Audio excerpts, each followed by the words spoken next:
Hello and welcome to another edition of the End Zone Podcast. My name is Eric Jensen, and welcome to the North Week. We will be previewing the AFC North podcast tonight, and God willing, if I'm alive, I have to be at work at 6 a.m. Friday morning. We will do the NFC North podcast tomorrow night with some very special guests incoming. Back on the show is Brock, returning from a bout with the coronavirus. Are you alive, my friend? I lived. You lived? Again, I have once again defeated COVID. So how many times Third have time. you had COVID? I think that was the third time technically. Damn. The only Just thing I addicted to getting regret, COVID? I mean, 3 times is not that many. The only thing I regret about getting better from COVID is my voice sounds so much cooler when I have COVID. Yeah. That reminds me of the old Jack Buck antidote. I don't know if anecdote. I don't know if you've ever heard this, where Joe Buck has this story about his dad, Jack Buck, who was the famous St. Louis Cardinals broadcaster for years. A kid in the booth came up to him one day and said, "Mr. Buck, Mr. Buck, Mr. Buck, how do I become a great sportscaster like you? You have such a great voice and you're so knowledgeable about the game." And Jack Buck kind of looked at this bright-eyed kid and cleared his throat and just kind of stared him dead in the eye and said, "Start smoking 3 packs a day, kid." And that was Jack Buck's infamous advice on how to get into sports broadcasting. And that anecdote apparently his son did not take that to heart. will always stick with me. So over under. We're getting started early with the over-unders. 6 packs total. Over under, Joe Buck has smoked 6 packs of cigarettes in his life. Over. Like total?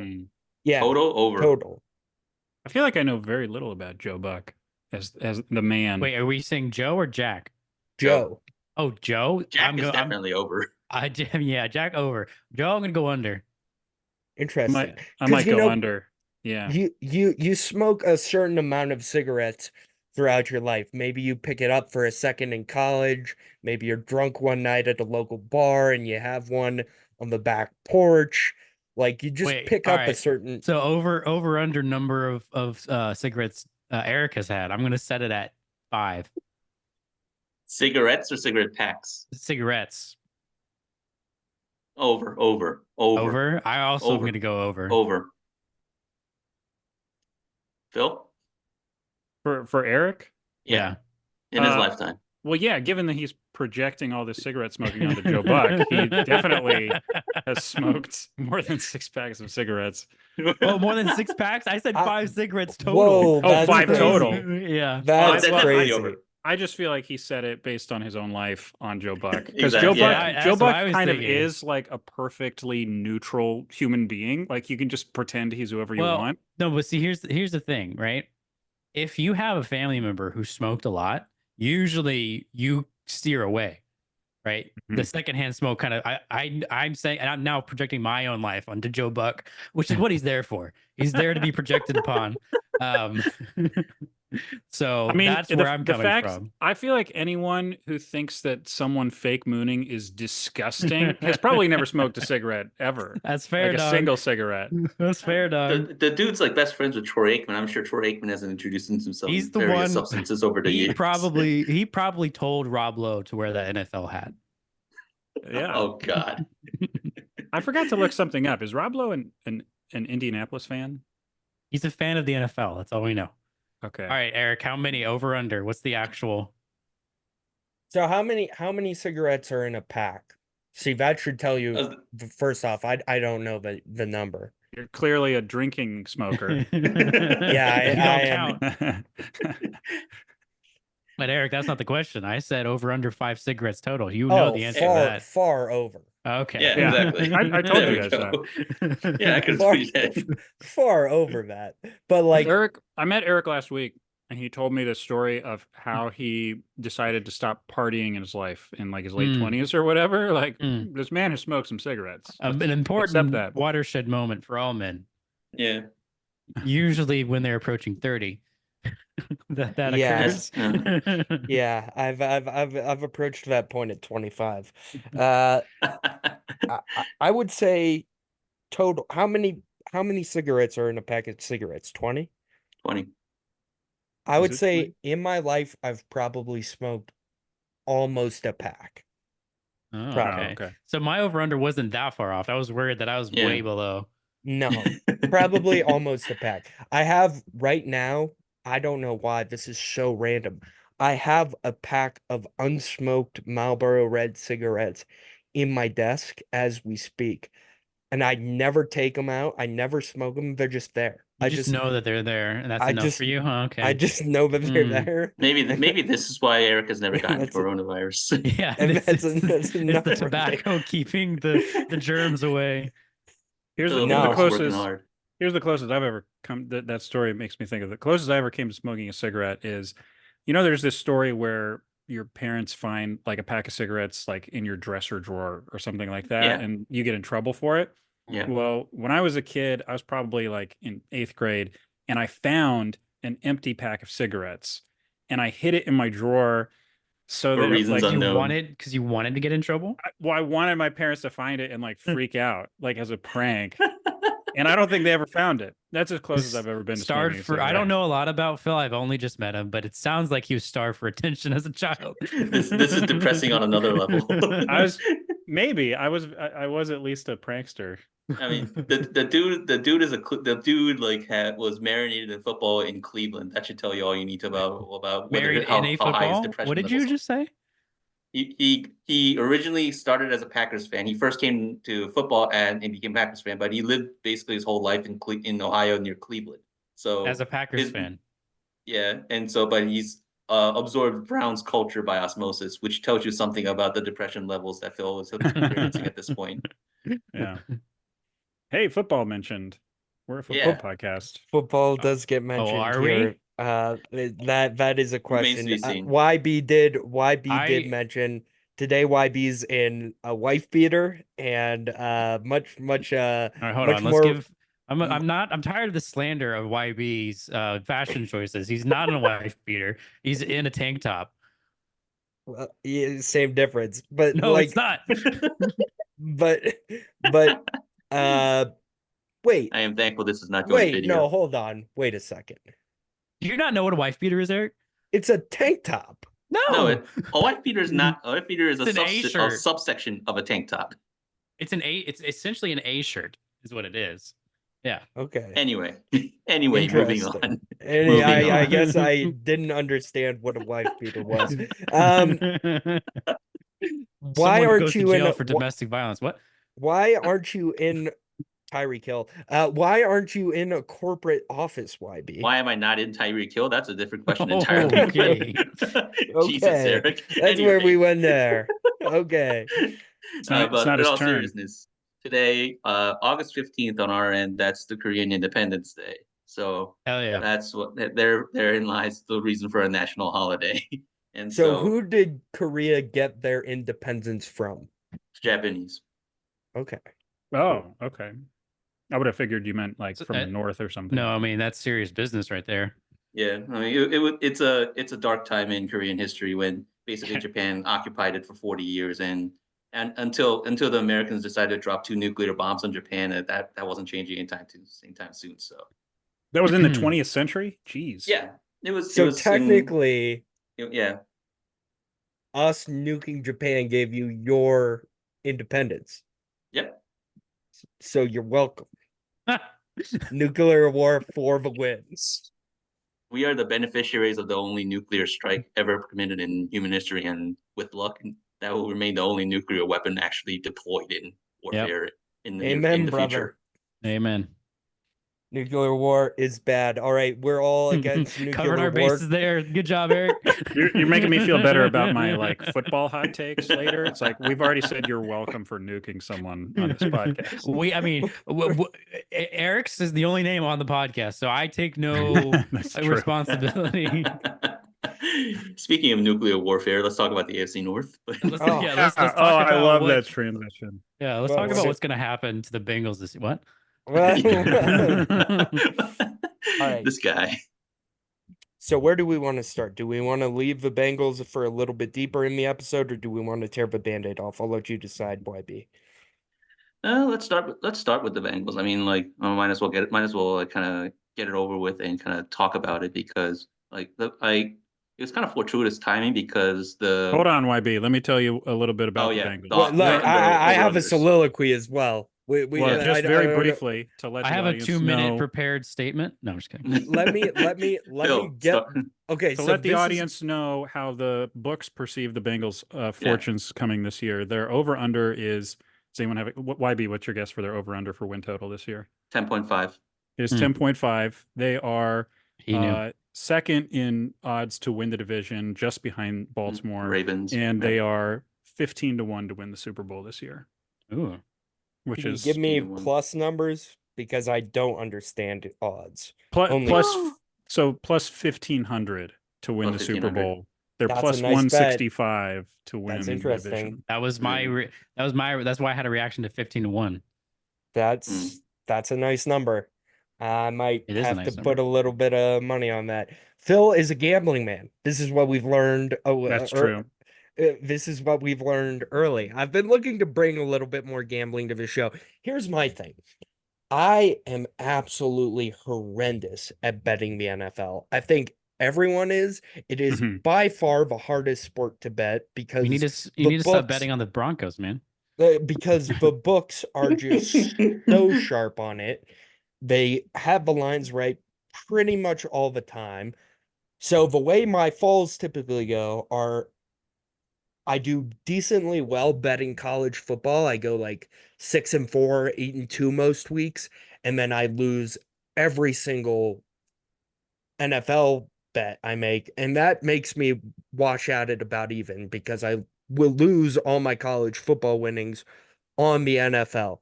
But maybe this year it'll be different. Maybe Phil can guide me this year. Maybe we should. Maybe Does the we fact that should. you're does the Maybe fact that we you're a should Broncos start a fan and a gambling Chargers segment. fan kind of factor into this? Like, are Well, you, I are never. you, Well, I never bet on the Broncos. I never bet on. I never bet. There's only one bet on a team I actually care about that I place, and that is when the Colorado Avalanche play. I bet money line and the over, for goals scored, and that's typically my only bet on teams I root for. I don't bet on teams I root for because I already have something emotionally invested in them, my emotions and my well-being. I don't and need. you don't want to lose money in addition to getting depressed about it. Is that what you're telling me? Yes. Why would I lose? Now, I am not a huge I bet like $5 max on these games, but why would I want to lose $5 every single week betting on the Broncos? Like why like it's already bad enough that they kick me in the dick and just make my life miserable and make me eternally sad. Why would I put money on that every week? Makes no you sense. could hedge your emotions by just betting on the opponent, right? Because Yeah. then it's No, like but if I you won't do win, that you're too, happy. because If you lose, that's you're not happy. that's the not being wiser a good move. fan. No, that's not. No, No one's that's gonna know. that's bad. That's bad. No, I'd No, never it's do being a that. good fan because it creates an emotionally stable situation for you where Yeah. you I can, guess, you can handle but them then you're, losing because but you make then, $5. but then at some point, maybe I'm rooting against the Broncos. I don't want to be rooting against the Broncos. But All we know is that it's way more important that they win than that you get I mean, do we need to talk about your finances? Like, is this No, because of the but podcast? all we know is that if Eric actually gets a decent soundboard like later in the year, then we know that he started hedging his bets against the Broncos this season. yeah, Good that's call. true. That's actually funny story. These headphones, the AirPods Max, as you know, incredibly expensive headphones. I hit like a 12-leg college football parlay about 2 years ago that paid out like $1,500. I put $1,000 in savings and used the other 500 to buy this set of headphones. So Oh. that's my craziest and best gambling story. That's about as Not bad deep at as it. all. That's about I as have deep as it one. gets. Okay, what's your craziest and The best only gambling time I've story? ever gambled, I won a trip to Vegas. Um, Uh-oh. Flight out there, hotel, all that. And Mhm. I went and I played poker. I won $480 and I stopped playing immediately. Actually, no, I won This that's $500 and then lost 20 and then I stopped playing immediately. that is a Uh, smart man right there. Let me tell you. and I Gotta know used when to that, but hold I 'em. didn't even use that money for something cool. I'm pretty sure I bought my mom a Mother's Day present with that money. Hey, that's a cool thing to use your Oh, money on. I mean, don't say that. Don't say that. yeah, he loves his mother. Isn't that sweet? Um, Any rate, yeah. I So have a hunch so that if we like the more gambling we introduce, the more sideways this podcast is gonna go in a hurry. yeah. So maybe we'll do picks. Maybe we. Now that is one thing I've threatened. It's tough because we never know. We do have a pretty consistent cast of characters, but maybe we need to do an Excel spreadsheet where five five NFL games a week we pick, Hmm. and we pick against the spread and see who has the best record at the end, and I like it. Yeah. maybe there's a grand prize of some sort on the line, like a uh what's something cool that's not super expensive. We'll What discuss that offline. We'll what discuss that would you be? offline. Well, okay, that's fine, YB, but now I want to take this sideways now. Like Maybe what mull on that later while we get to the AFC North. No, I okay. refuse to talk about football tonight. Okay, okay. Yeah, We'll he's a get Panthers fan. Like he has his reasons. we'll get to the football. Here's the way I want to do this. And this is because of my poor off-air planning and the fact I like to do everything on the podcast. Here's how we're gonna do this, Phil. I'm gonna Mhm. give the soliloquy and then I'll throw it to you and you give the odds and then we'll get into the talk. Does that sound good? Good. Yeah, okay. From now Okay. on, From he's now already on. given the odds, so just gonna do the Yes. soliloquy. Yes. From now on. All right. The Bengals. You lose your starting quarterback last year. That is the story of the Bengals season. Joe Burrow was never really healthy. He had 3 weeks that were an absolute peak, and then he was lost for the season. You hope he returns healthy now, but weapons around him remain largely the same. Hopefully, a Jamar Chase contract gets figured out. I'm assuming it will. T. Higgins will play this year on the final year of his deal. You bring in Jermaine Burton, a guy I'm very high on out of Alabama. I really liked his play there. He's a deep threat. I think he can be a contributor to this offense. Mike Gesicki is a guy that Joe Burrow can make look like an elite tight end. Zach Moss was good in Indianapolis last year, and Chase Brown keeps getting unreal hype from Bengals coaches and players out of training camp. The offensive line is, as always, a bit of a question. Amarius Mims suffered a quote extremely minor setback during camp, but some think he'll be the starting left tackle. And if they hold up, what's to say this is not a top five NFL offense this year? They certainly have the weapons for it. My questions really entirely come on the defense and if Luan or Rumo can keep this an elite group.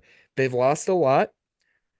To me, the difference makers I see on this defense are Trey Hendrickson, Sam Hubbard, Cam Taylor Britt, and Geno Stone and Von Bell. The rest look like question marks to me, but the Bengals ultimately have Joe Burrow, and I think that's all that really matters in this iteration of the AFC. They will be one of the three teams contending for the Super Bowl out of this conference. I mean, YB. with the Bengals, like obviously, there's so much of the debate discussion goes around Burrow and Chase, and that bait. And when you have that elite like quarterback and receiver combination, it's going to give you a certain floor to the level of your offense.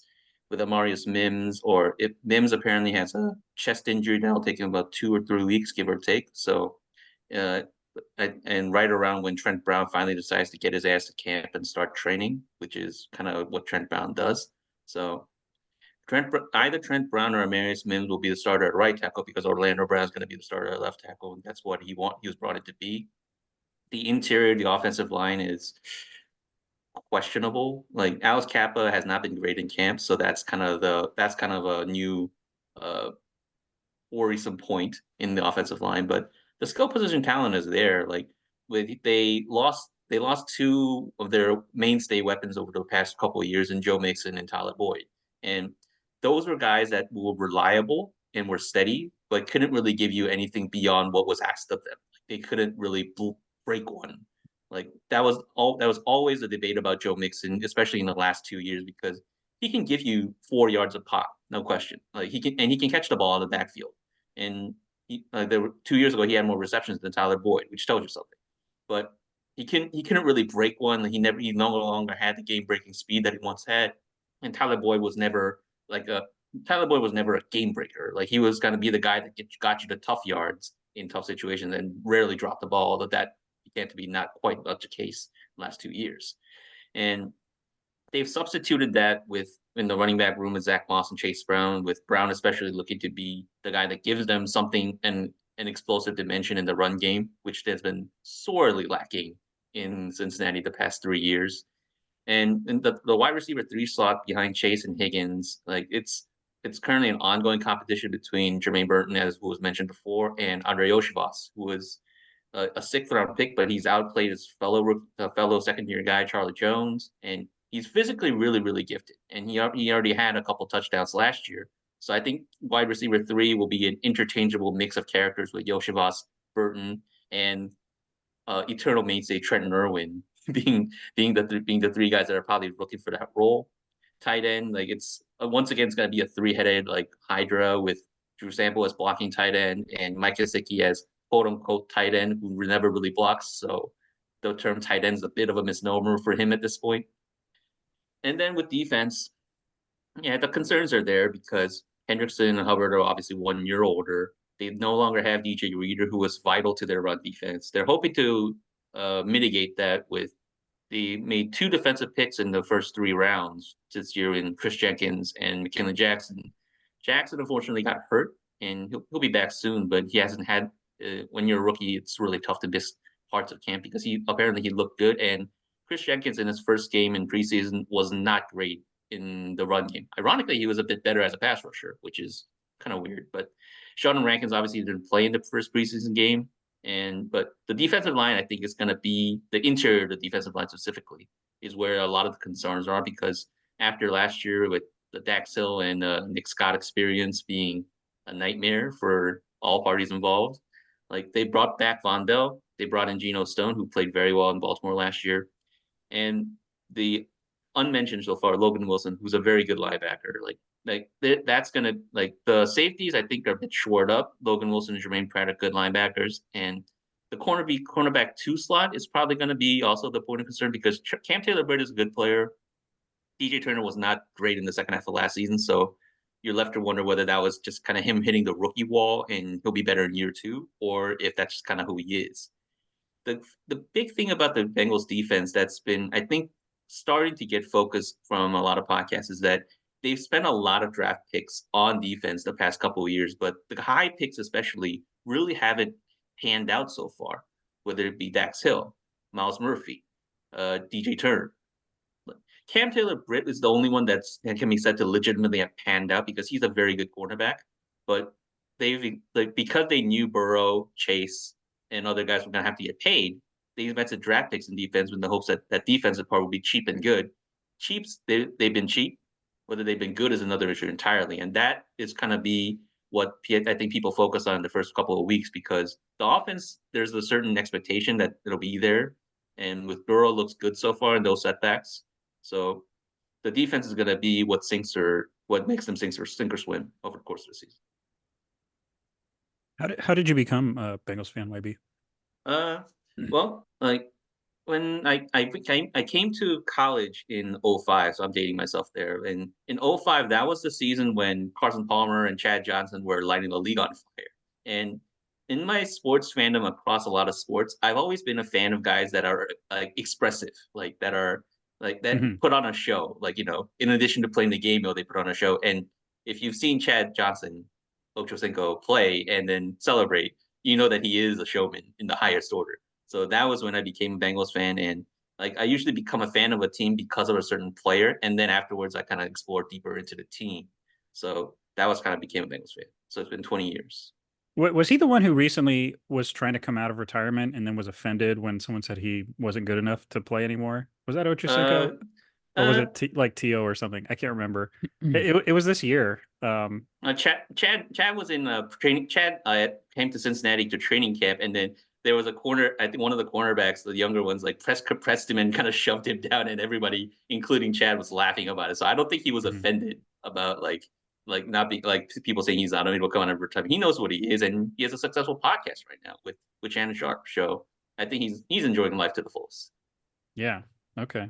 Well, that's cool. No, I like that. You got the infectious energy from them, the way I Right. got it from Brett Favre. So that's cool. Wait, when you say you went to college, like where were you in college? Cal. So Oh, okay. So it has nothing to do with Ohio. it has nothing to do with the region. Okay, gotcha. Okay. Geography agnostic when it comes to fans and peripheral sports. So. Yes, Brock, YB and you YB was there at the beginning. I was there at the end. We are the final generation of the Pac-12. We are ah, we are the Right. we are the last children of the Pac-12. I am truly the last children of the Pac-12. Right, because he still lives there. But no, and I was in school like literally the year before the last year that conference existed. Like it's True. you know, I think forget time which episode it was, but we closed one of the episodes like a while ago, like with the kind of like a soliloquy on the ending of the Pac-12. So It was yeah, last year, right? I remember that. yeah, yeah, yeah, I think I was there. yeah. yeah. The Pac-12 now dead. RIP. So YB, I guess where should I be on this defense? Because I look at it and probably a defensive tackle. like That would I help. I see I put him as strong safety. yeah, I'm a downhill runner. I see like a pretty solid defensive line. I like Sheldon Rankins. Mm. You know, Rankin's good. BJ I Hill's good. Like I like Trey Hendrickson. I like Sam Hubbard. Everywhere else, like, how should I feel about Akeem Davis Gaither at this point? Like, I oh, feel like sometimes I see good things from him, but maybe he's just kind of a guy at this point. I mean, ADG's kind of like the third guy. So like the two linebackers that are perpetually on the field are Logan Wilson and Jermaine Pratt, and those two are maybe they're not on the level of say someone like Fred Warner and Dre Greenlaw, or I don't know, like Roquan Smith and Patrick Queen when they were there last year, but they're a good song, and the Bengals are perpetually in nickel so that they can have Mike Hilton out there basically as much as they can. So that's kind of they usually play with two linebackers in their defensive sets. So ADG you don't have to worry too much about unless one of Wilson or Pratt gets hurt. Like, but I see your point in the sense that the defensive line, like they have one superstar in Hendrickson, and then the secondary and the linebackers are all so somewhere between solid and question mark. Like, so they're hoping that they filled the holes because both safety slots were glaring holes until ironically they plugged in Jordan Battle last year, but Battle's now a backup because Vondell and Geno Stone are there. So it'll be interesting to see. And Anarumo, like Mhm. before Bates and Bell left, like he said that like the day that they lose both of those safeties is the day that I'm gonna have nightmares. And well, he had a nightmare for the entire season. So he wasn't wrong about that. So on the whole, they've substituted both on offense and defense, like solid stability for volatility. You can see most with Tyler Boyd and Joe Mixon. They've been substituted with Jermaine Burton / Andre Yoshivas and the running back replaced with Zach Moss and Chase Brown, who have potential higher ceilings, but also much lower floors because we have no idea what they can do actually in the league when given full time roles. And so there's a wider range of outcomes, I think, for the Bengals on both offense and defense. Like defense, it can't possibly be worse than it was last year because last year they were god awful. And so like they're hoping that they can rebound a bit and become like at least like league average. which I think is not beyond their capabilities. It's all been played to their levels, but it remains to be seen. They have really not been hit well on the draft, especially on the defensive side in the last couple of years, and that's been a gripe I think a lot of fans have had. That's really well put in terms of the range of outcomes, because like just looking across this division, I can see an outcome where their defense is the worst in the division, but at the same time, their offense might be the best in the division just because they do still have, the Chase Higgins alliance going on. So I don't know. That's pretty crazy to think about. Like they could be playing in super high scoring games, like their offense kind of trying to keep them in it against the other high powered offenses in the AFC. And it could go, I don't know, it could go one of two ways. Like in terms of that 10.5 win total, like if a couple don't go their way because their defense just can't keep up, you could see what looks to be a really good team, but it doesn't quite exceed expectations. So I could definitely see that being the outcome. The only thing about that, though, my one real take about this team is that Joe Burrow is just a winner. Like he really strikes me as just having that quality about him. I think people talk about that. It's kind of his aura, and I think there's something to that. I thought that when they picked him, like that it was just going to work because he's the sort of person that makes it work. Like you can see that when he's bouncing around colleges and then becoming a Heisman winner. You're like, oh, this is the guy that makes it work. My only reservation is with his wrist, because I read a write-up about wrist injuries in general about a month ago, and they made it seem really bleak, just because, I mean, I have a wrist injury that was from gaming with my wrist, and it was like, wrists are so complicated.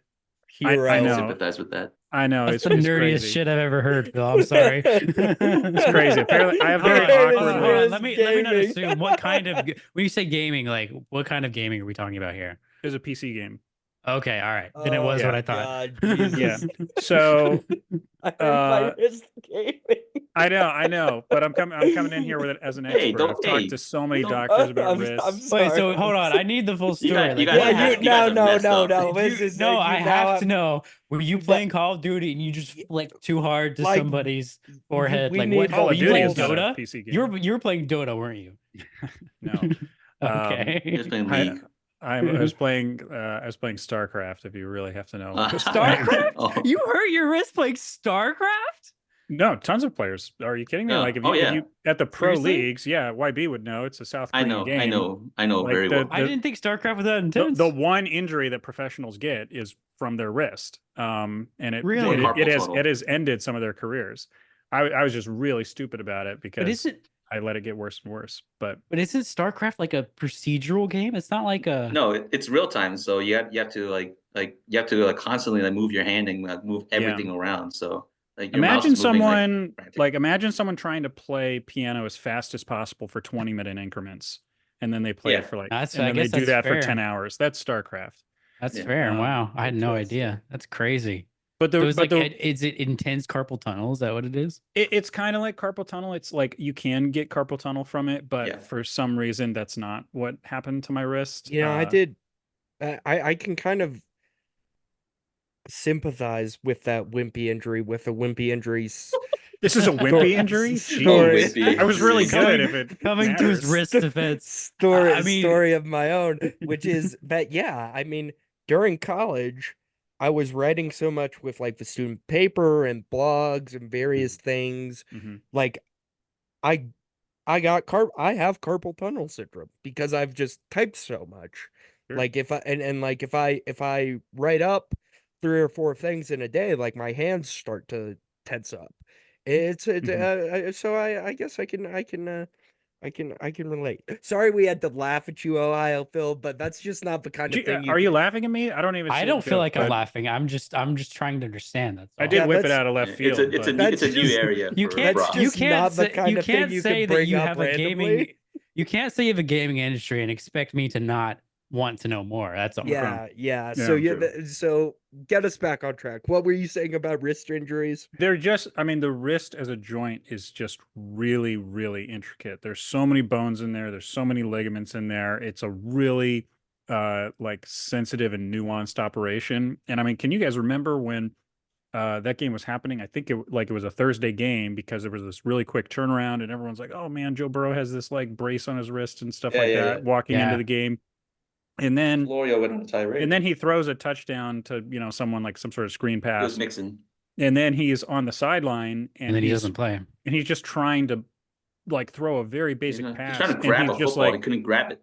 Yeah. yeah, well, he's motioning forward and it just falls out of his hand halfway, and he's just grimacing and screaming, and a lot of it's is the emotion as well, but still, it looked awful. And the write-up I saw about it was like, yeah, this is horrible. It tends to linger. It's really hard to get back on track.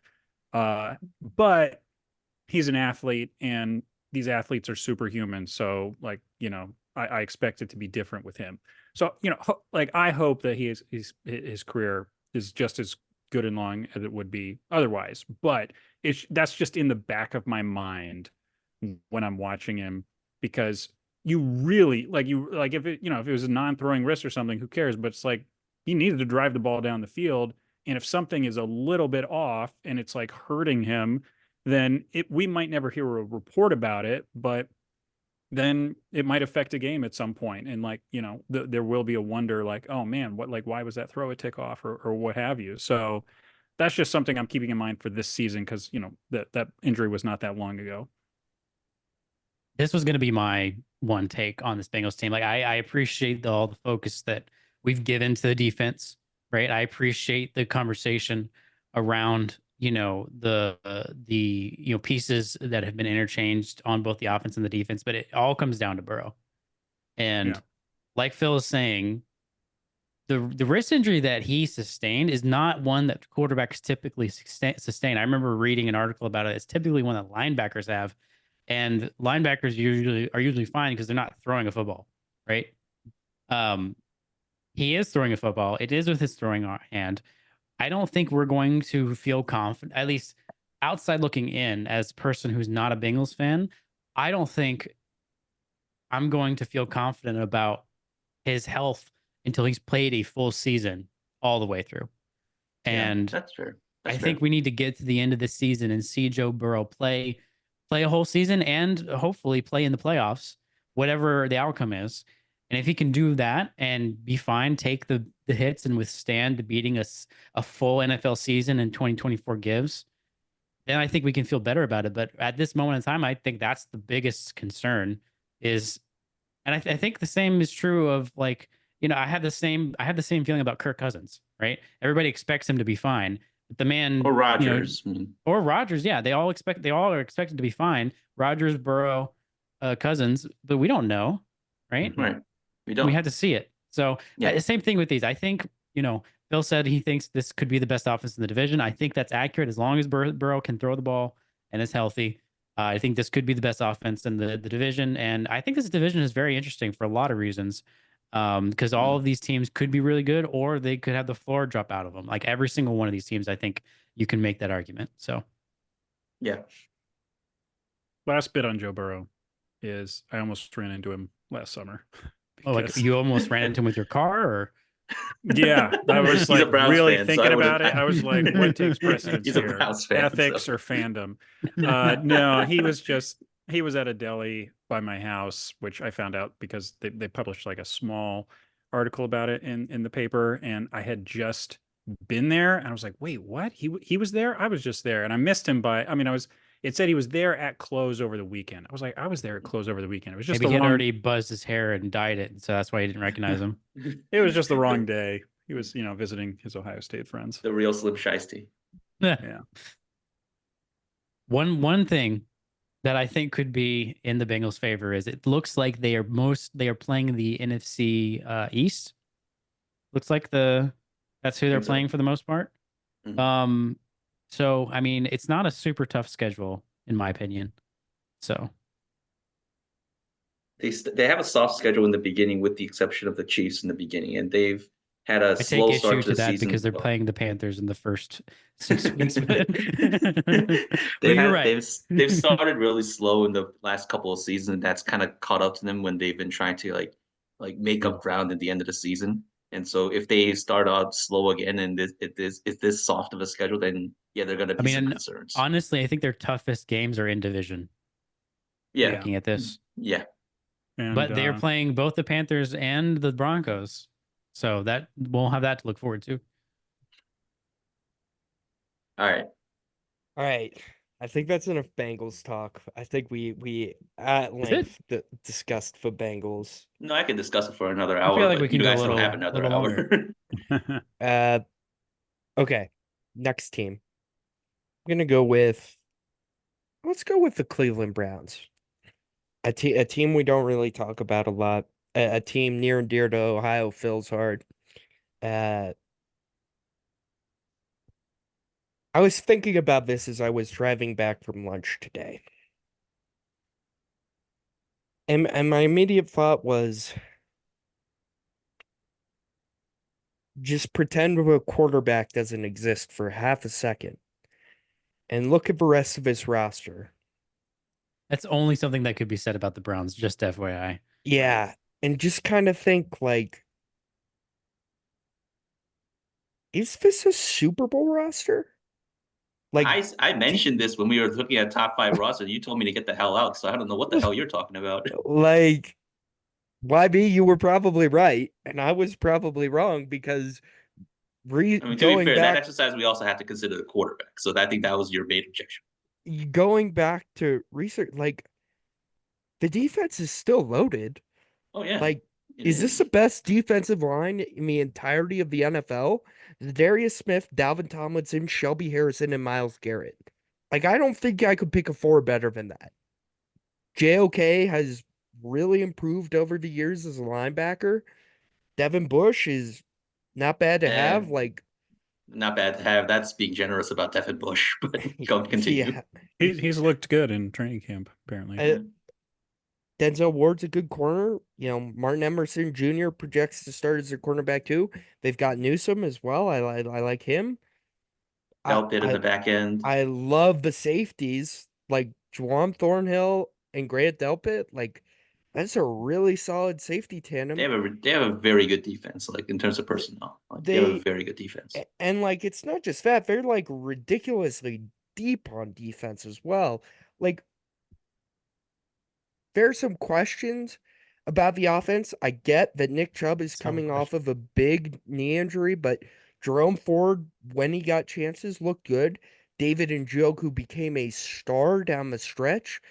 Maybe that was just Joe Flacco, but you have to imagine that he's still going to be playing at a good level. I'm not a fan of Jerry Jeudy. I never have been. I We know. I I have questions about that spot there. Elijah Moore has never really proved anything, but Amari Cooper is still a really good number one wide receiver.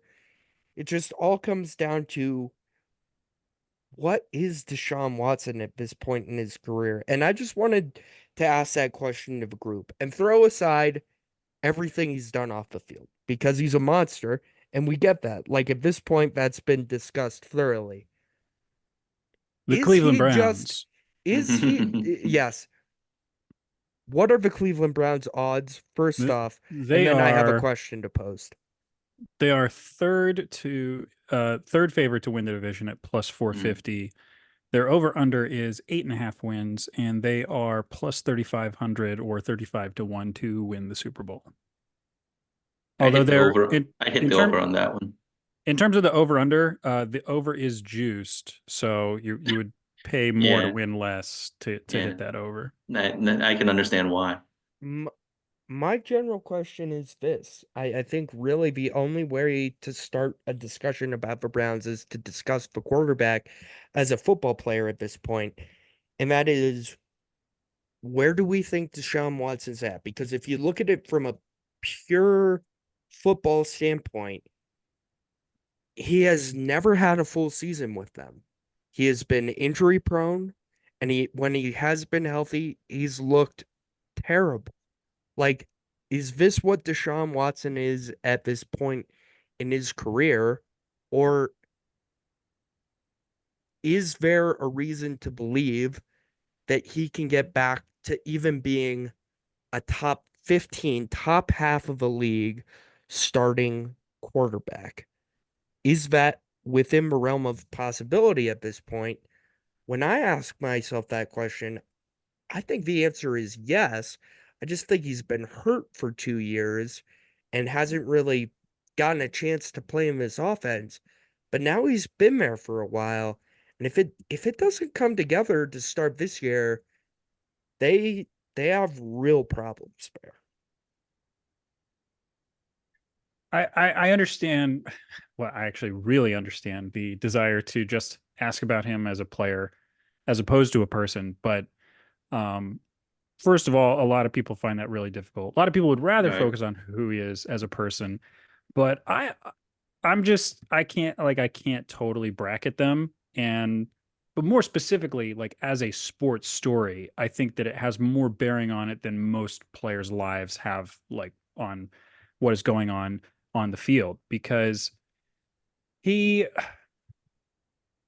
I mean, gosh, I was trying to think of a metaphor for this earlier. Like if Andrew Barry doesn't understand the red flags that were around this situation, what would it look like when he's dating? The woman Hmm. comes out to the restaurant with like all 15 of her cats and he proposes because like, he just doesn't understand that you weren't just signing up the player. You were signing up the story where this guy was going to be cast as this, horrible villain character, and then he was going to try to revive his good standing. But I think the problem is that he really wants for to see himself as a good person and to be praised. He's never been remorseful for anything.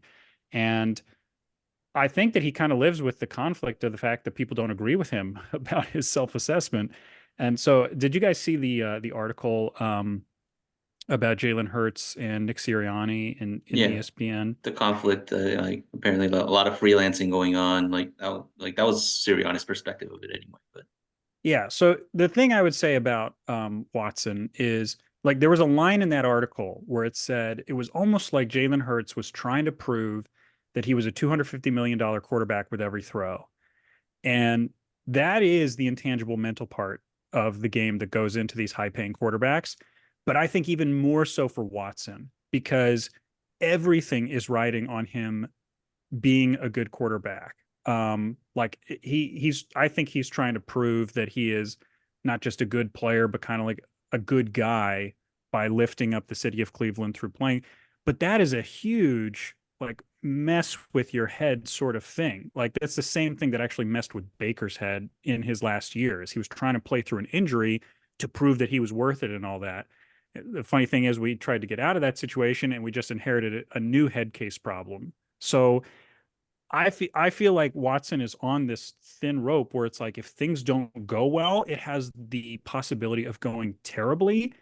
And if it's only going okay, then he also has the possibility of trying to force things to even go better and to try to become this quarterback that people believe he once was, which, is kind of debatable in the first place because he came out the same year as Mahomes and um, he was on fire for like 6 games and then he tore his ACL.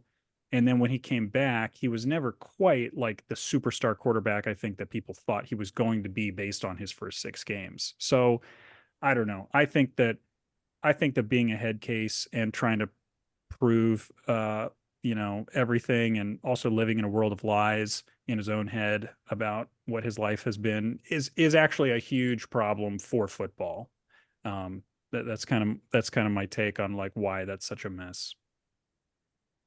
I mean, with Watson now, like it's been 3 full years since he's had an actual full season in the NFL. Like taking aside anything about like his off the field duties or whatever, and even and in the limited games that he's played in the last 2 years, he was bad. Like that was no other way to put it. Like it's not a matter of like whether he's a good quarterback. It's whether you can like for some reason or another. And maybe it's muscle memory. Maybe it's because he's had so many like start stops to like playing. But some of the basic stuff, like basic throws that you have to make, that he just wasn't making them. And that's just kind of how things went with Deshaun Watson in Cleveland.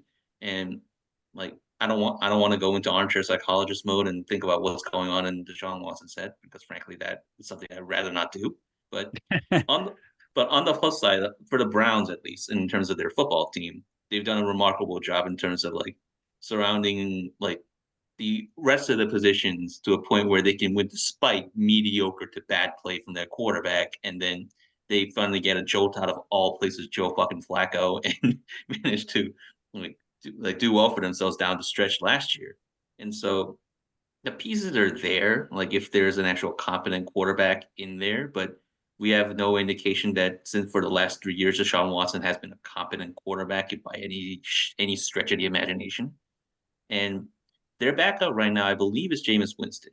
Yeah. And Jameis Winston's post LASIK surgery, like who knows what that'll be? Because apparently before LASIK surgery, he thought Bruce Arians was black. So take that how you will.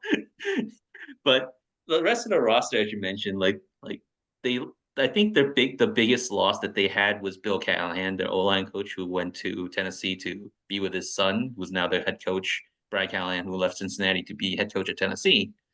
And their O line has been great for every single year that Bill Callahan's been there. He's probably like what he competes for the top two in terms of O line coaches with Jeff Stoutland in Philadelphia. And they still have good players there on the O line with Wyatt Teller, Joel Bitonio, and whatnot. So you expect some kind of carryover there, but there might be a drop off in that regard with new coaching coming in. But Stefanski, I think he saved his job over the last couple of years after that disastrous like Baker Mayfield falling out scenario happened. And I thought a lot of people thought he was going to be canned after the first season, and he's managed to recover. And Andrew Berry, I think, has also, Deshaun Watson acquisition aside, been very prudent in how he's used his resources and the deep pockets that Jimmy Haslam is willing to give him. Why? The But he won defense, Coach of the Year his first year. and he won Coach of the Year last year, didn't he? Yeah, but you said he was almost canned after his first year. But No. he won, After the Baker Mayfield year, after yeah, that Mayfield, like the falling out Mayfield year, like he yeah. was coaching for his job after that. I was very out on Stefanski at that point. Yeah, exactly. So, but like they have the pieces are there, like for them to be like they're gonna, because like the Ravens are the Ravens. Like they have a 2-time MVP, and they were the best team in the AFC last year.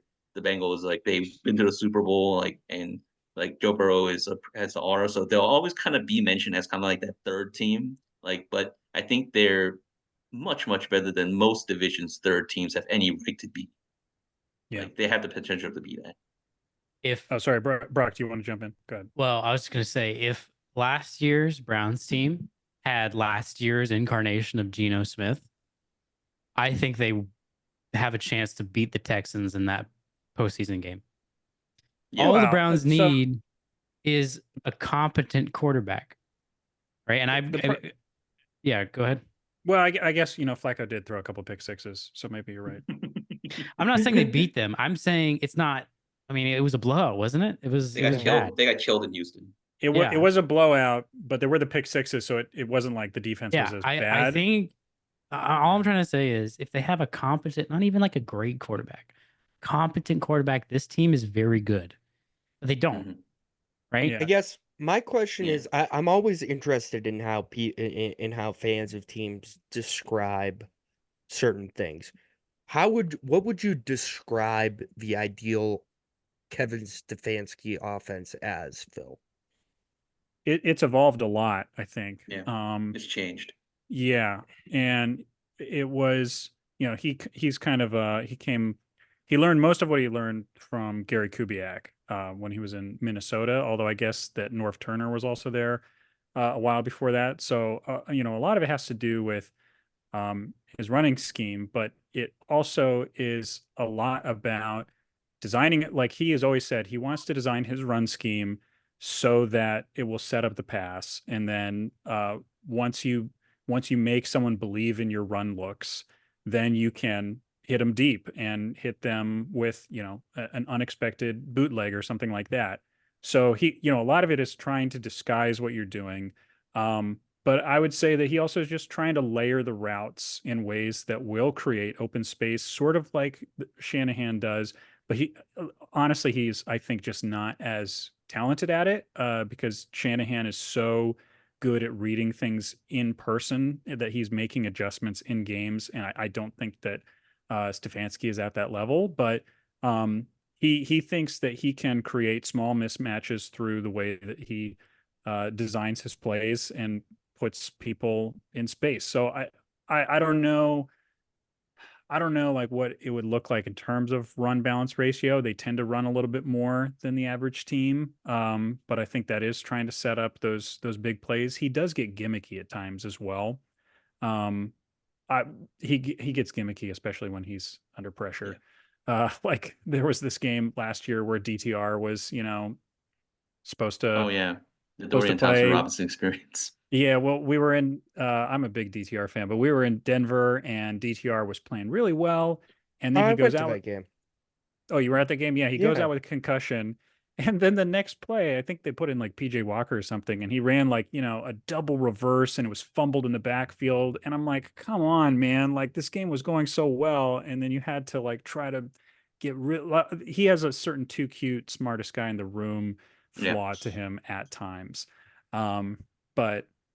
Yeah. So, but it's unclear because they brought in Ken Dorsey this year, and Ken Dorsey is changing up their drop back game quite a bit from what I've heard.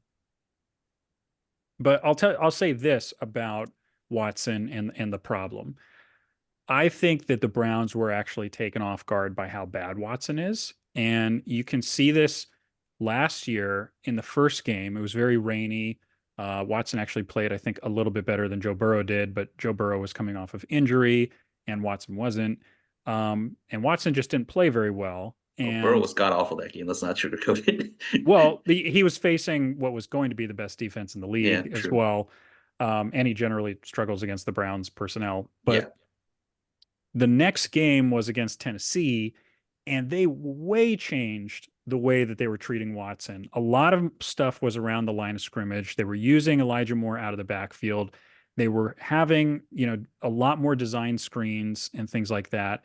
And I think that is actually the formula that they need to follow again this year after he's coming off injury, where it's like a lot of the plays are just like bread and butter gimme plays to get him in rhythm and to increase his confidence. And I think that actually doing that over the course of like many, many games where you're not even asking him to do a lot until the middle of the season, because this is pursuant to what I was saying earlier, where if things go bad, they can go terrible. And if he is actually kind of learning to play the position again, you have to kind of treat him like a rookie where you are trying to hit the tight end as opposed to the X or whatever. And I think that that's what they need to do. And I think they know that, but I am not totally sure where their enthusiasm level is at or how realistic they're being about their quarterback problem. What's the end game? Like, I don't think anybody except for maybe leadership in the building thinks this is going to end well. So, well, like, let's say we get mediocre not even bad, just mediocre Watson this year. Mm-hmm. What do they do the following year? Let me give you even more of a more plausible scenario. We get to week 10 and they're 4-6. The defense is clearly keeping them in games. And you have described the Kevin Stefanski offense as run the ball, run play action stuff, throw deep. Jameis Winston is on your fucking roster, dude. Like, if you look at what Jameis Winston has done the best in his career, at the peak of his career in Tampa, he was running a Bruce Arians offense where he was taking deep shots and he was throwing the ball downfield. Now, he sucked at seeing middle linebackers and he threw a lot of interceptions. Dude, we're talking about the man who went 35 and 35 for touchdowns and interceptions. But that's the one and only. It's been 6 years since that's happened. No, Eric. No, we're not entertaining Jameis Winston as a starting quarterback in the NFL anymore. I want to know what they're going to do next year. Are you I- really going to dismiss him that easily? Yes, I- I observed him from very close up for a Okay, long time. when was that? I swear to you, that was 6 He years was ago, on the dude. Buccaneers and he was on the Saints until Yeah. now. Yeah, it was 2019. But I really hate that you brought up Jameis, because I recently had an epiphany that the reason they brought in Jameis was because Watson is a horrible leader. And DTR is pretty Oh shy my as well. God. I think they literally brought in Shocking. Winston to be like the soul of the team, which he's been great at. And he's also like kind of Watson's personal, But you guys don't think psychologist, they'd go to cheerleader. him. His personal saint. Yeah. He's the good angel or something. That's I think terrible. There's just no good energy around this team. When No, when you bring Jameis Winston in to be the moral of your team, not that he's a bad guy. I'm not saying he's a bad guy. It's just he's a weird choice for that role. No, he's absolutely great. He's one of can't the stand the all-time Jameis locker hate. room presences. What? But yeah, all-time loggers presence, but like as like the role Don't you remember the model, Jamal Williams touchdown last year? I remember everything related to Jameis. Not only did he play in Tampa for a long time, not only did he play in New Orleans. New Orleans for a long time, he played at Florida State. Yeah.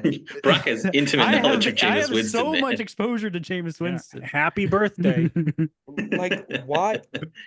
I guess I just don't understand the Jameis hate.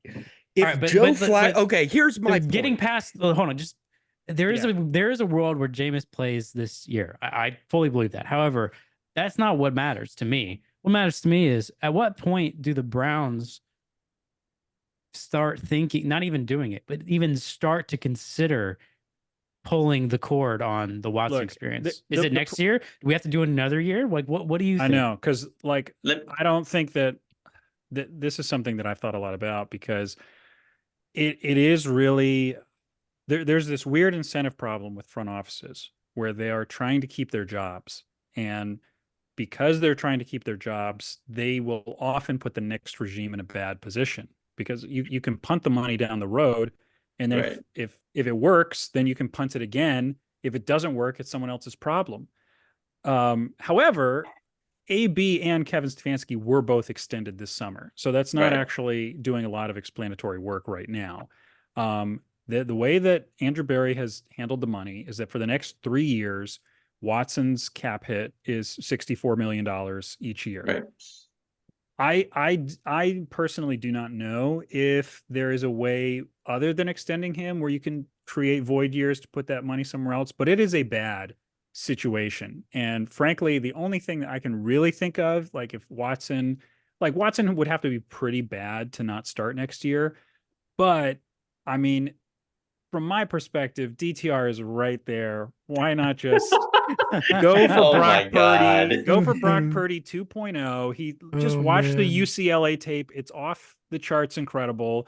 DTR beat our division rival last year and was on his way to beating Denver last year, and just got hit in the noggin a little bit. That's all that happened. What Okay. a shit Okay. show. Hold on. Let me give you the technical rundown of Deshaun Watson's contract right now. So All he is currently contracted until 2026.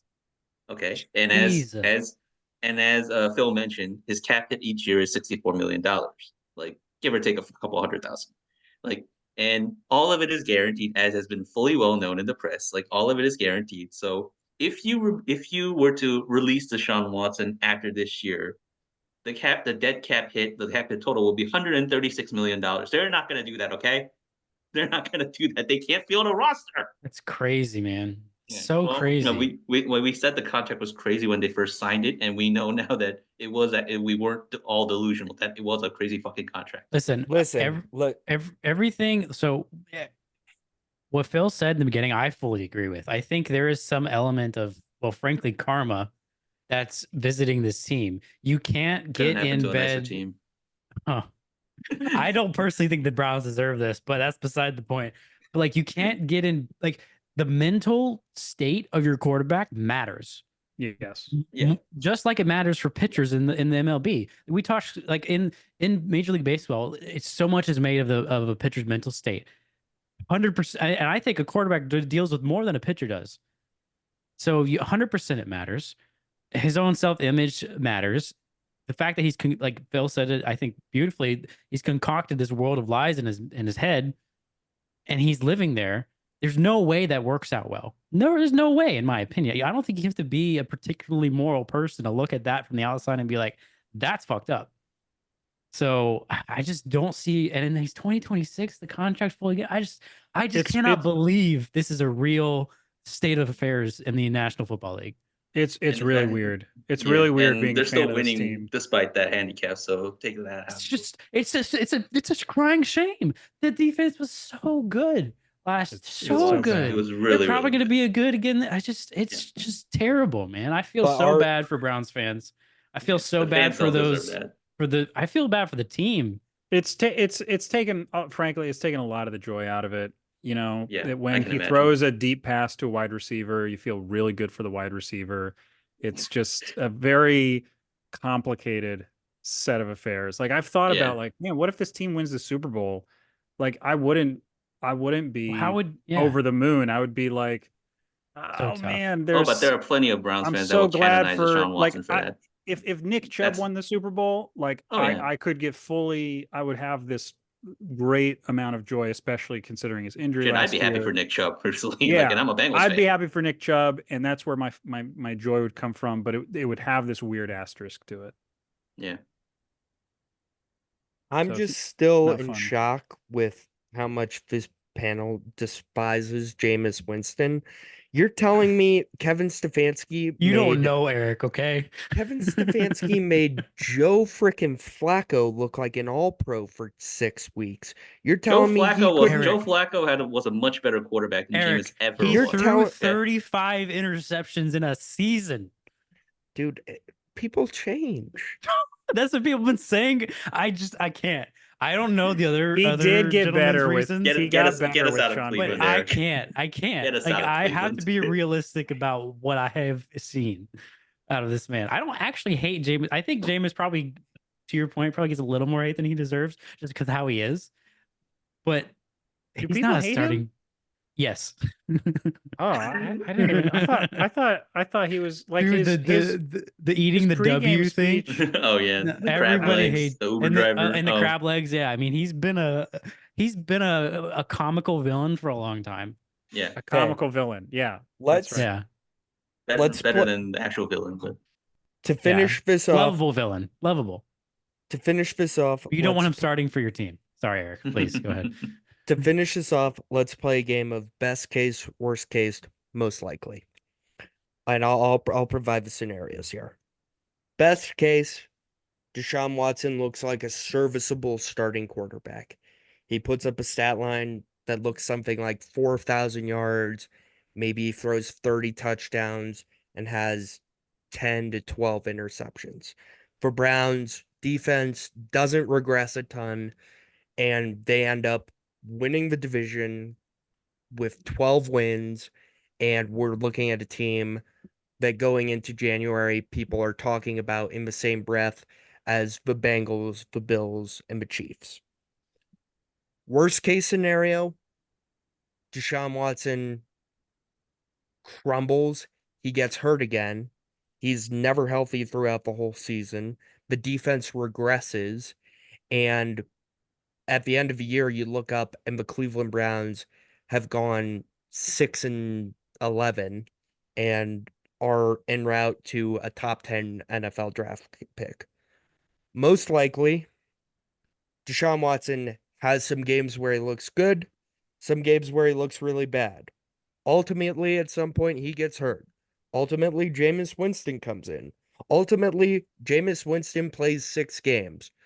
3 of those games, he looks great. 3 of those games, he looks not so great. And they end up kind of in the murky middle and go 7-9. What of those scenarios, which are you taking? Yeah, 7-10. Sorry, but fucking How dare NFL. you? How dare you? The NFL makes this so hard on me. Just very quickly, rapid fire each of you. Of those scenarios, which are you taking? Best case, worst case, most likely. You mean which one do we take as the most likely? Because probably the most likely would be. yeah, the most exactly. likely. Yeah, I'm taking worst there's a case. reason it's most I'm likely. taking worst case. And also, you failed to mention that in your worst case scenario, Jameis Winston is starting for the Cleveland Browns. Yeah, I guess that's true. I Uh, mean, oh man. yeah. Although I will make a slight amendment. I don't think the defense will regress that much, but I do Yeah, think it won't. Jameis is. I do think Deshaun is going to put in a bad performance. Yeah. But I can see the argument for the most likely scenario also. Okay. For the record, the last time we saw Deshaun Watson play football, he had some, broken whatever thing in his shoulder, and he beat what people were saying was the best team in football that weekend. Yeah, I'm not saying, oh, that means everything, but people do forget like the last time we saw him. The San Francisco game was they got chopped by the refs. Okay, like that was one of the worst calls I've ever seen. That somehow extended the last drive that the Browns had. Well, That was why do you insane. bring that up? I don't know because the win that they had was on basically a technicality that Deshaun Watson actually beat the best team in the No, NFL. no, no, no. The Ravens, like it was going into Oh, was week it? No, 7 or oh, something, and okay, the okay. conversation Yeah, had just started that they were the best team in yeah, I was football. getting confused about the Niners game. Like that was the thing. That was Yeah, the one that no, I was that was won yeah. by PJ Walker. Oh man, I'm here Old for friend PJ In PJ. terms Walker. of I'll stand for PJ Walker. in terms of betting stories, one of my, in betting on your own team and stuff, one of my regrets was not betting the Browns that week because it was PJ Walker. So they were like 9-point underdogs. And I was like, man, that's a lot of points. Like, can I bet? I was like, oh, I can't. It's the Niners. They're too good. And I like bought into the Lions story and then they Mm. won. I was like, ah, man, come on. I should have bet it. Many stories like that. Your guys' recall on these fucking random week 7 games is unreal. I don't know Not if you've me. caught I'm not if in you that bucket. I don't know if you've caught this, Brock, but like there are so many times when we're doing this when YB's like, do you guys remember in week 7 when this one safety hit this one guy? Like Always in how my mind. I'm like, like no, YB, I don't. But like I'm glad that you how do. do you remember that? Like there's like I maybe I'm I don't just have like enough. I don't have enough brain cells. maybe I'm just like multi-screening too much, jumping between the games too much, but I just Oh do no. not have that kind of I recall. definitely saw it. I just don't remember it. Yeah, I YB just is right. There was some weird reffing in that San Francisco game. Yeah, I don't Mm. remember all of it, but it was weird. yeah. It was like weird. even Broncos games I don't remember that clearly Do you remember sometimes. week 3 last year? Because I do. No, I don't I remember what think happened in I week I don't three blame you for not last remembering that year. one. to bring it back to your question, Eric. I think probably the most likely scenario is the most likely one. But on principle, I will choose the worst case scenario. All right. Jameis, baby, Jameis. All right, moving on. For Ravens, oh my God, we spent like an hour on this has been I think the This is what I deepest told you. dive. Like you go into gambling asides, the podcast gets longer. I'm telling you. This has been the deepest. This has been our deepest division preview yet. The Ravens. They were one of the final 4 teams last year, and they went out and they added Derrick Henry. And I don't know how to feel about Derrick Henry. I think he's going to be a talking point here. I don't know what to expect out of him. But on paper, this looks like a really good offense. Lamar's coming off one of the best years of his career as a passer. Zay Flowers really showed something in year 1. You imagine he takes a year 2 jump. It's a huge year for Rashad Bateman. He needs to stay healthy and he needs to produce. Same can be said for Mark Andrews, to be completely honest with you. And then you've still got a pretty good defense despite losing your wonder kid defensive coordinator and Patrick Queen. But yet, somehow, some way, I just don't. When we talk about the AFC and the teams at the top of it, I don't put them in the same conversation as the Bills, the Chiefs, or the Bengals. I don't know why that is, but I don't feel the same jazz for the Ravens. I think a lot of the football public does. And I think that It's that'll because you've seen Lamar Jackson like fail in high pressure situations one too many times. I think that might yeah, be. Yeah, and I think Phil will give us an idea of how the general football population feels about the Ravens right now. Yes. The Ravens are, in fact, the favorites to win the AFC North Mhm. at plus 145. Their over under is 10.5, same as the Mhm. Bengals. And they are plus 1,000 or 10 to 1 to win the Super Bowl, which is interesting because, as I just said, both the Bengals and the Ravens win total is 10.5. And yet Baltimore is much more favored or much more likely, according to the odds makers, to win the Super Bowl. I feel like I would have that the other way around. But Same. Really? I 100%. wouldn't. I would well, see what I guess then you're a Ravens believer.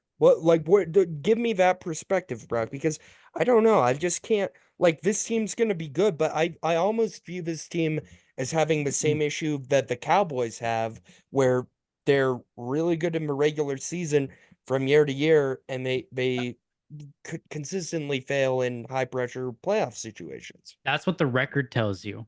But what I'm looking at, and I think probably what the football cognoscenti, quote unquote, uh, are you an around the There's a NFL shout. There's a listener? shout out. Yes, I am, yeah. yes, we are. Yeah, We all are. This is Well, this we is how were. we We all evolved were. together. We are currently. Cognoscenti. I almost paused. But I didn't want to. I didn't want to completely steal it. But no. So what we're looking at is um the quarterback, right? The problem with the Cowboys is their quarterback play is not consistent. The problem with the Bengals, in my opinion, compared to the The Ravens, Ravens? is Oh, Joe Burrow is potentially, we don't know, right? He's been hurt. We don't know if he's gonna be fully healthy. Lamar Jackson, he's fine. He's coming off one of the best years of his career. He was an MVP. Has he maybe let down a few times? In the postseason, sure. But like that's fundamentally different than the entire team letting you down. I don't know. When I look at this team, I see kind of bizarro in terms of it's the reverse of the Browns, in my opinion. I really believe in the quarterback. You know, it's hard to I think they are generally better than they have been in terms of the defense and the offense. But like I really believe in Lamar Jackson. I always have. And I think that's where most people are coming from, where it's like Lamar Jackson, known commodity. He can make things happen. One of these times he's good, and I think he's in my mind, Lamar Jackson and Josh Allen are in very similar realms in terms of they're very good. They just need to make it happen in the playoffs. Period. That's it. the key difference there between Josh Allen and Lamar Jackson is that Josh Allen, even in the losses, has played very well in the playoffs for the most part. Yeah, Lamar that's fair. Jackson, unfortunately, has not for the most part. Right, I'm trying to draw a very thin line of Right. distinction here, which is like it's the difference between I guess Lamar Jackson and Dak Prescott, right? I fundamentally, and it has been my take historically in this podcast that the Cowboys are going to fall flat on their faces when it comes to the playoffs, or just Mhm. not even make the playoffs, right? I've made that prediction. That's your take this season. Remember? It is also, yeah, it was my take last season. It's going to be my take again this season. But like to me, that is as much to do with Dak as it is to do with the team as a whole. But in the case of the Ravens, it's not, it's the opposite. I believe in Lamar in a way that I don't believe in Dak, even though he has failed in the playoffs. So I don't know what the fundamental difference is in my mind between Lamar and Dak is, but there is one. And I think that is something that's shared by a lot of people, which is why the betting is reflected in that way. That's really interesting because when you put it that way, I kind of fundamentally view Dak Prescott and Lamar Jackson as being at the same point in their careers. They came into the league around similar times and they share similar issues. They're both Wait, what? tremendous regular season quarterbacks that have not been able to get their teams over the hump. Like I guess I also view Lamar Jackson as much better than Dak Prescott, but like if you really put their careers together, they're just not I just don't think they're that different from each I mean, other. okay, hold on. Lamar won an MVP. Let's calm down. Lamar won 2 MVPs. Like That's right. Dak Yeah, Prescott two. got 0. I forgot about the second one. Yeah. So he is Yeah. fun. He's It an wasn't the Everyone greatest of forgets. MVPs. I think it's But- one of the most forgettable MVPs ever last Yeah, year. the Well, last I one, would yeah. argue Aaron Rodgers' COVID MVP could be argued as forgivable, but Oh, okay. Oh, I calm hear- down. I hear- Whoa. Jeez. They played That less is games. ridiculous. They There played we less go. He played games. one. Yeah. He played one fewer game. All right, That is such let's a. get us back on track here. All right, And it showed why he was valuable because they lost that I, game. all right. I'm not saying you're not making a valid argument. It's just that's how I feel. But Eric, but I think your point is if you stack up their results, they have the same number of Super Bowl wins, 0, right? I actually don't know the postseason record in comparison, but it's probably not that different, to be honest. Let me wait. Well, Lamar definitely has more wins for sure. Well, but, yeah, I would assume I don't that, think has Dax won like one against Tampa Bay or something. I don't 2, know. I thought, but maybe. Dak won last year. Like he won one game, and then Last year they beat. oh no, wait, they lost. They No. lost in the first round No, last they year. definitely lost. 2 because years ago they beat Tampa. I predicted and then, they would lose, and I was correct. So this is Yeah, true. but okay. So let me weigh in on this because I think that Lamar is actually a more mercurial figure than people really give him credit for because that first year was unbelievable, or at least first full year was The unbelievable. second year, yeah. Yeah, took the league by Mhm. storm. That Greg Roman attack, just no one had an answer for it, right? And I think that he kind of was piggybacking off of the fact that it was pretty novel the way that they were running that scheme as a whole. And he ran it to perfection, to his credit. But then the next, 3 years or something were like vastly below that standard of play. Like he did not throw as many touchdowns, and he threw way more interceptions, and he wasn't running as efficiently. But he was like the Also, he got hurt twice. and he kept getting hurt at the end of the year. But the supernova that was that 2018 season or 2019 season, I'm sorry, was I think just so bright that people kind of still saw that as being there. But I really think that everything changed once he got paid, and then once they installed this new offense. I think that we've actually seen a pretty significant turning of the corner in his career where they don't want to go back to 2019. Like they are all signs pointed towards the future where they want him to be able to run a more traditional offense. And you could see last year that they pretty much were telling him, like, especially on first and second down, like, hey, don't run, like just sit back there, process, try to figure it out, and try to use your arm. He's got incredible arm talent. Yeah. And I think that it started to actually work like halfway through the year. They were really bad EPA per play with like 3 wide sets or whatever early in the year. But then like later in the year, they got up to like 10th or something. But he was learning that offense and doing a lot better. I think where it ran into trouble was in the playoffs. There is something weird about like playoff atmospheres where your instincts are kind of firing. And I think that he was trying to play with instinct, but he had just learned a new scheme and it kind of just became a mess where he wasn't processing it the way that he was in the regular season. And he threw a really bad interception late in the game. But I see the second year of being in this offense as having a lot of upside for him as a passer. I think we could see him take a significant bump up as in efficiency of passing. The only issue is that they just don't care to add actual wide receivers. Like, I don't know what it is about the Ravens, but they've always had the Devin Duvernays and Willie Sneads of the world, like populating the football field. I don't know why that is. If they actually had another legitimate wide receiver, this would be one of the scariest offenses in the NFL. Is their last legitimate wideout Steve Smith Sr.? Yeah, 100%. Yes. Pretty much. Yeah. Which is pretty much. Yeah. Maybe Jacoby Jones, rest in peace. No, no.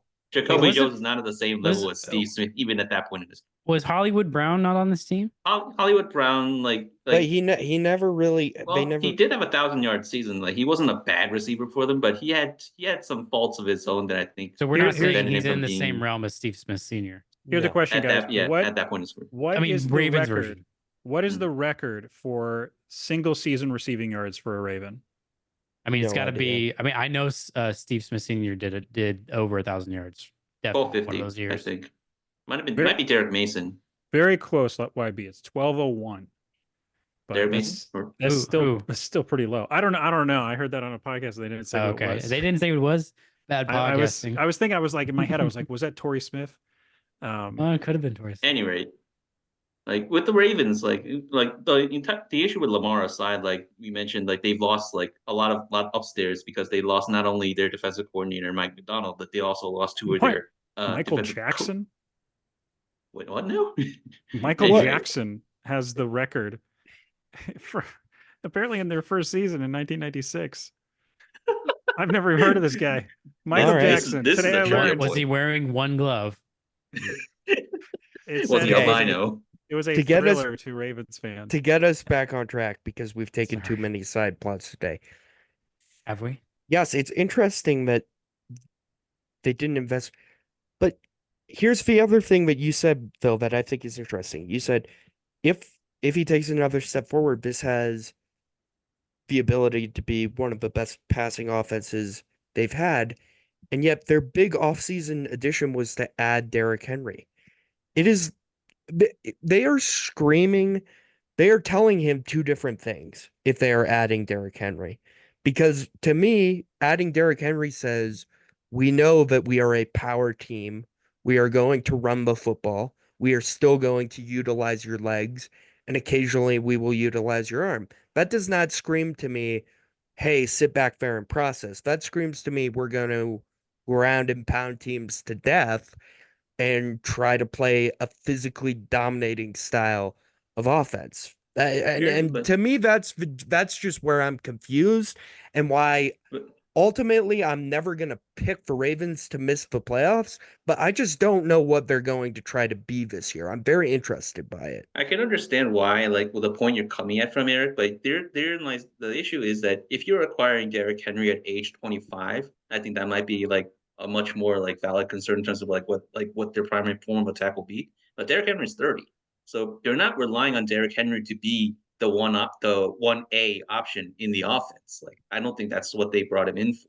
Is that they want to basically give the threat of Derrick Henry, Yeah. and then they want to intersperse him. They don't want him to be the Tennessee version of Derrick Henry. Basically, he had to do everything for the Tennessee offense, like, and that basically like cut into his efficiency. And the fact that they have a much more mobile quarterback in the backfield as opposed to Tennessee. Tannehill was a good mover, but Lamar Jackson is Lamar Jackson. Okay, he's a different type. He's a different type of mover and runner as a quarterback.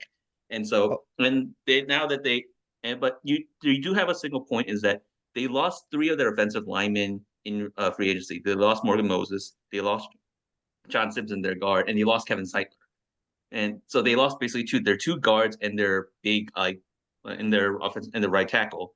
They're replacing him with a lot of young guys, like Andrew Voorhees was a 7th-round pick, Patrick McCarr, who's been a swing tackle, and apparently they're playing a 380-pound guy at guard right now in camp, Daniel Falele, which I have no idea how that's going to work. But if the Ravens make it work, and the Ravens somehow have a tendency to make things work, as much as I hate to admit it, like, then they could kind of return to that sort of power running team. So it is Eric, you are correct that there are some mixed signals being sent, and the receiver market wasn't exactly great in terms of free agents that they could acquire, and also because they're so tied up, the cap is so tied up right now in a lot of players that they really didn't have a lot of money to throw.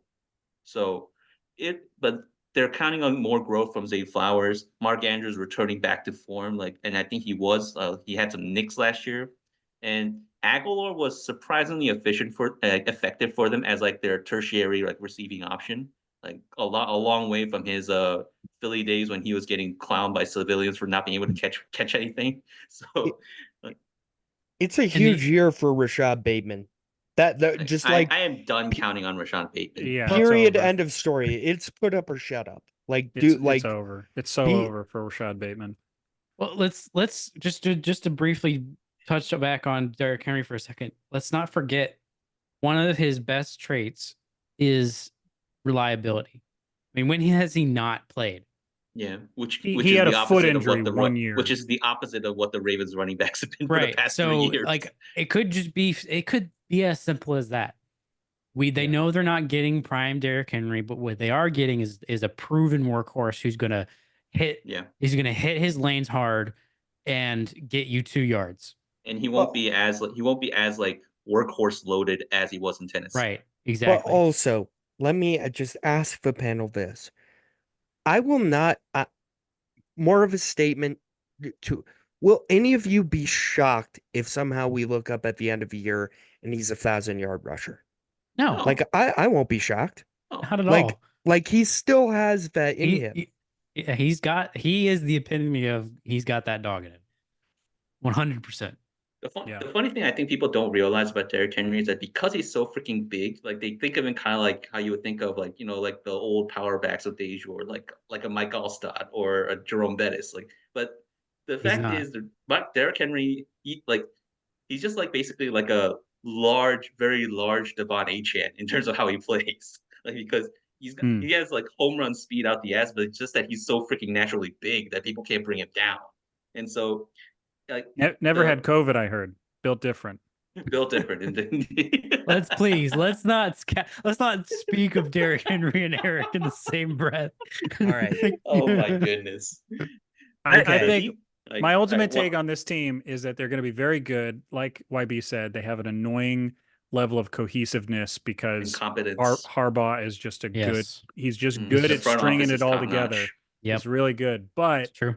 I think that they just don't have the horses to like really make a deep playoff push. Like the fact, I mean, Zay Flowers was the reason that a big reason they lost that game to the Chiefs, Mm. and they didn't really upgrade that. They're just like, I hope that you do better next time, Zay Flowers, and we're not really going to add anybody else. So I don't know. I feel So- like they didn't swing for the fences there, and that it's not going to work because of that. Like, I mean, Their hands were somewhat tied, but look at the amount of star-studded power that was in the Super Bowl between the San Francisco offense and then, the Chiefs being the Chiefs. It's just like I don't see the Ravens as having that level of slugging power. I hear you, but let me ask this question And objectively. by the way, Derrick Henry used to always run out of juice by the AFC Championship game, and now they have Derrick Sure. Henry. So same Sure. same recipe. Go ahead, bro. But objectively, let me ask you just if you can think objectively for a second, which team are you picking to win this division?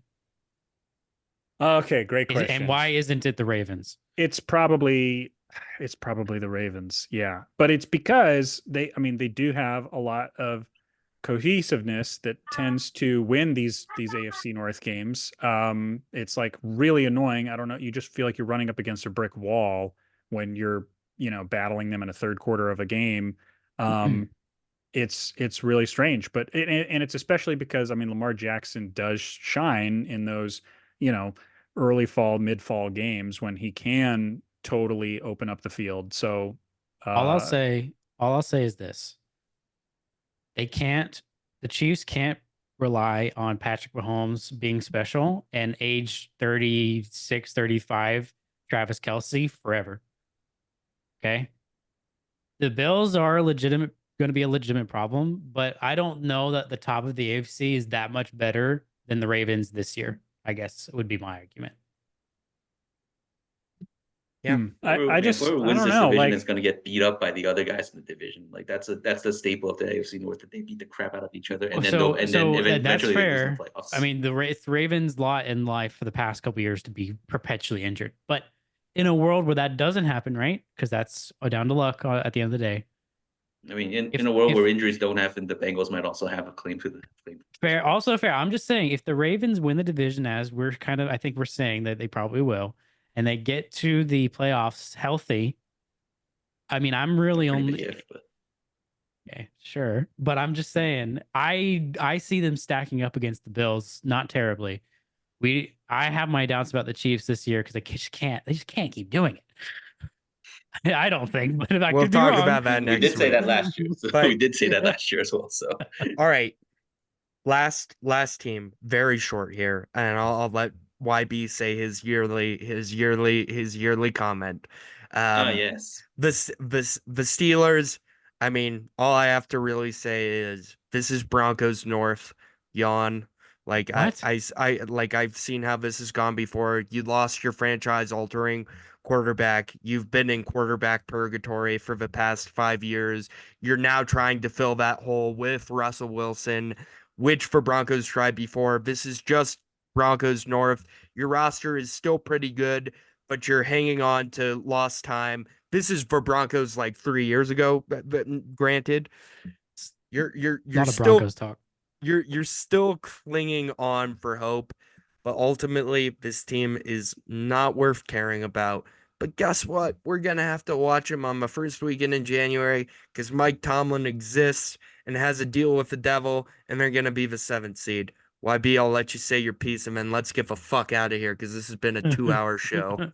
Their Yeah. over under is 8.5 All right. wins, and they're 50-1 to win the Super Bowl. 50 Yeah, we to don't 1. need to think. We don't need to worry about their Super Bowl odds. I can tell you that much. So fuck the Steelers. But anyway,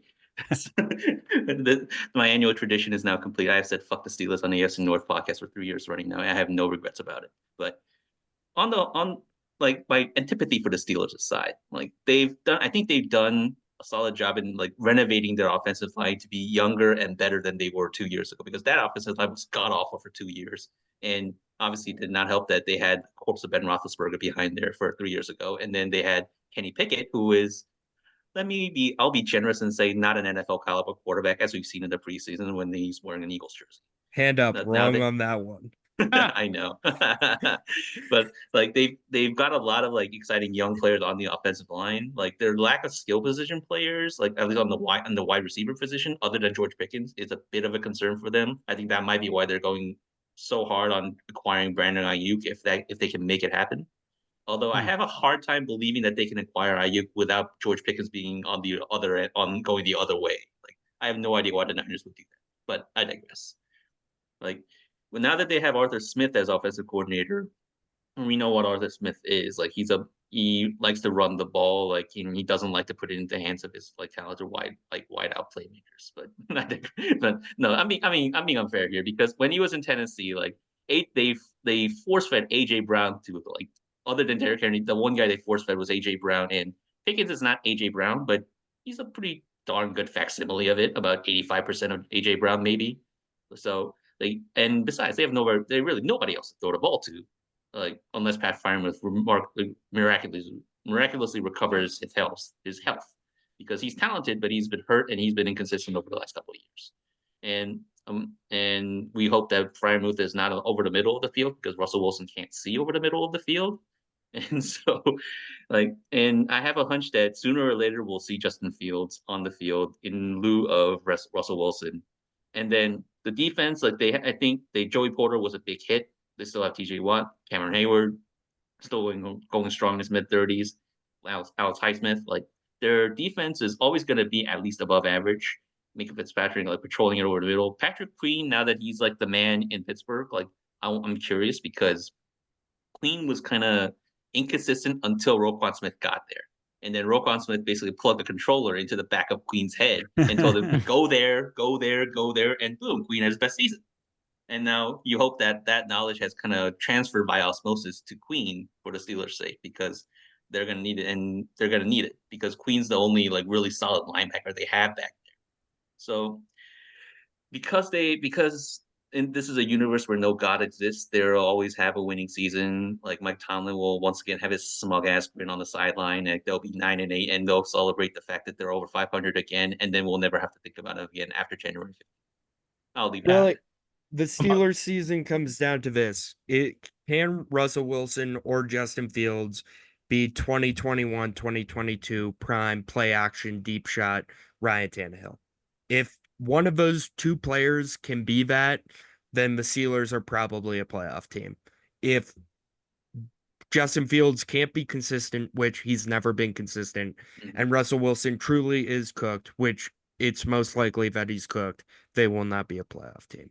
And that's really all that there is to say about the Steelers. The Steelers are very thankful to the Broncos for paying basically the entirety of Russell Wilson's salary this year.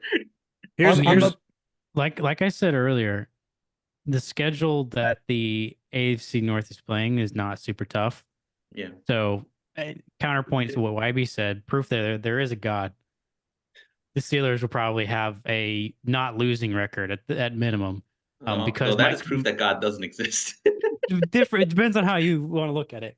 But yeah, I think the Steelers will do enough to, stay afloat, because Mike Tomlin's a good coach and it's a very stable organization. And that's really all it comes down to.